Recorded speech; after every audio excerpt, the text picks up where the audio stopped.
గవ్వల బోటి గోంగూర కూర వండుకుంటున్నాం. ఇది బోటి ఉడికించేసుకుని తర్వాత దాన్ని క్లీన్ చేసుకోవాలన్నమాట. చిన్న చిన్న ముక్కలు కట్ చేసుకుని క్లీన్ చేసుకోవాలి. ఉట్టి నీళ్ళలో ఉడకబెట్టామంత ఏం వేయకుండా 10 సార్లు కడుక్కోవాలి నీట్. వెంటనే కరివేపాకు యాడ్ చేసుకోవాలి, పచ్చిమిరపకాయ యాడ్ చేసుకోవాలి, అంత సాల్ట్ యాడ్ చేసుకోవాలి మగ్గడానికి. మగ్గిన తర్వాత బోటి యాడ్ చేసుకోవాలి, వెల్లుల్లి పేస్ట్ కలిపేసుకోవాలి. మొత్తం లైట్ గా వాటర్ వేసుకోవాలి, కలుపుకుని ఇలా విజిల్ పెట్టేసుకోవాలి. 10-15 విజిల్స్ రానివ్వాలి. విజిల్స్ రానిచ్చాం.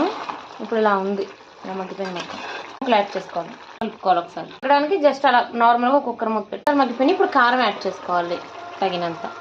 ఇంట్లో చేసిన గరం మసాలా పొడి ఒక పక్కన వేరే గిన్నెలో కొంచెం తీసి పక్కన పెడుతున్నాం. కూర మొత్తం తీసి యాడ్ చేసుకోవాలి. ఈ గిన్నెలోకి గోంగూర యాడ్ చేసుకోవాలి. కట్ చేసుకున్నాం గోంగూర ఆకుని, మూత పెట్టుకోవాలి. అంతే, గోంగూర ఉడికిపోయింది. ఇప్పుడు ఈ కర్రీ ఇందులోకి యాడ్ చేసుకోవాలి. తర్వాత ఒక 3 విజిల్స్ రానిచ్చాం. ఇలా వచ్చిన తర్వాత ఇలా ఉడుకుతుంది. గోంగూర కర్రీ రెడీ. సబ్స్క్రైబ్.